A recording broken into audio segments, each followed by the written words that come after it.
সংগঠনের ভয়ে যদি বিসিসিআই মোস্তাফিজুর রহমানকে নিরাপত্তা দিতে না পারে আইপিএল এর জন্য, তাহলে 2026 টি-20 ওয়ার্ল্ড কাপে যখন পুরো বাংলাদেশ টিম অংশগ্রহণ করবে ভারতের মাটিতে, এই পুরো দলকে তারা কিভাবে নিরাপত্তাটা দেবে? এবং সেখানে তো আসলে বাংলাদেশের কোচিং স্টাফরাও থাকবেন, দর্শকরা যারা খেলা দেখতে যাবেন তারাও থাকবেন, ডিপ্লোম্যাটসরাও থাকবেন, তাহলে তাদেরকে কিভাবে নিরাপত্তা দেবে?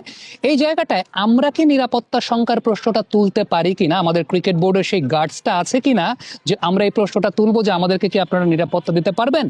আমরা নিরাপত্তা শঙ্কায় ভুগছি উল্টা, সো টি-20 ওয়ার্ল্ড কাপটা আমরা ইন্ডিয়ার মাটিতে খেলবো না। এটা কি তারা পারবেন কিনা? এটা হচ্ছে প্রথম প্রশ্ন।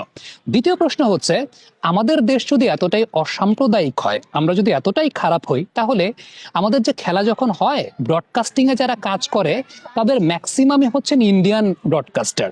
মানে হচ্ছে কমেন্টেটর তো আঞ্জুম চোপড়ারা আসেন, সেই সাথে ব্রডকাস্টিং এ ক্যামেরার পেছনে যে ডিরেক্টররা কাজ করেন, ক্যামেরা ক্রুরা কাজ করে, তার ম্যাক্সিমাম ইন্ডিয়ান। তাহলে আমরা যদি এতটাই খারাপ হই, তাহলে আপনাদের এত ক্রুকে আমাদের এখানে কেন খেলতে আসতে দেন? তখন আপনারা নিরাপত্তা শঙ্কায় ভোগেন না? বা তখন আপনাদের কাছে মনে হয় না যে আমরা তো অসাম্প্রদায়িক, তাহলে আমাদের দেশে আপনাদের এত ক্রুকে কেন পাঠাবেন? এই প্রশ্নটাও কিন্তু আসলে করাটা খুবই যৌক্তিক।